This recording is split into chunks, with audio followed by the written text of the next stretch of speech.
গল্পটি যেই নামের এই মেয়েটিকে নিয়ে যে ট্রান্সফার হয়ে নতুন একটি স্কুলে আসে, কিন্তু যেই গ্রেড খারাপ হওয়ায় তাকে এমন একটি সেকশনে দেওয়া হয় যেখানে সেই একমাত্র মেয়ে স্টুডেন্ট ছিল, যা দেখে যেই হতাশ হয়ে যায়। কিন্তু যেই তাদের সাথে ফ্রেন্ডশিপ করার চেষ্টা করলেও তারা উল্টো তাকে বুলি করতে শুরু করে, কারণ তারা তাদের সেকশনে কোনো মেয়েকে রাখতে চাইছিল না। সেখানে তাদের লিডার ওয়াটসন যেটা বলে সেটাই হয়, কিন্তু যেইও হার মানার পাত্রী নয়। সে তখন তার বুলির সাথে ফাইট করতে শুরু করে, কিন্তু দেখার পালা এত প্রতিকূলতা পেরিয়ে যেই কি তাদের সাথে লড়াই করে সেকশন তে টিকে থাকতে পারবে, অথবা যেই কি তাদের সাথে ফ্রেন্ডশিপ করতে পারবে। এছাড়াও এই গল্পে দুষ্টু মিষ্টি প্রেমের কাহিনী তো আছেই। 2025 সালে মুক্তি পাওয়া Philippine school drama welcome to section E. তো চলো শুরু করা যাক আজকের গল্পটি।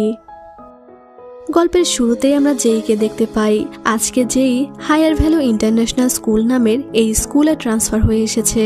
যেই তাদের স্কুলের নাম দেখে বলে, ওয়াও, নামটা তো অনেক কুল, আশা করি এই স্কুলে নতুন করে কোনো ঝামেলায় জড়াবো না। এরপর যেই নিজের মধ্যে সাহস জুগিয়ে স্কুলে ঢুকে পড়ে।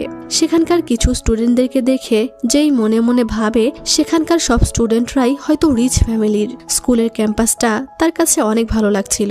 স্কুলের মধ্যে সে একটি এসকেলেটর দেখে অনেকটা অবাক হয়ে যায়, আর তখনই হঠাৎ তার একটি ছেলের সাথে ধাক্কা লেগে যায়।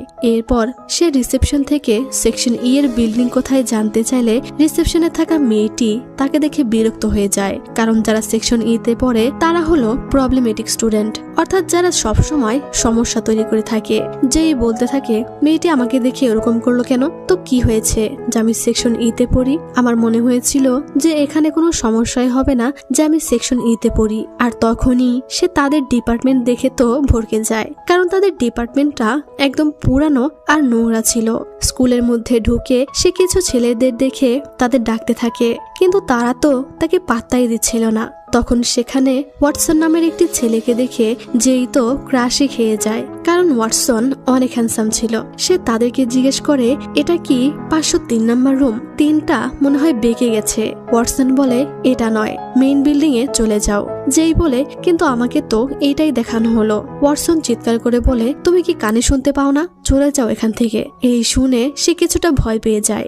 যেই তখন রেগে সেখান থেকে চলে যায়, আর তারা সবাই যেই সাথে এরকম প্র্যাঙ্ক করার জন্য মজা নিচ্ছিল। মেইন বিল্ডিং এ এসে যেই নিজেকে শান্ত করে বলে, শান্ত হ, ওই ললিপপ ব্যাটার কথা এত ভাবিস না, ওকে পরে দেখে নিব।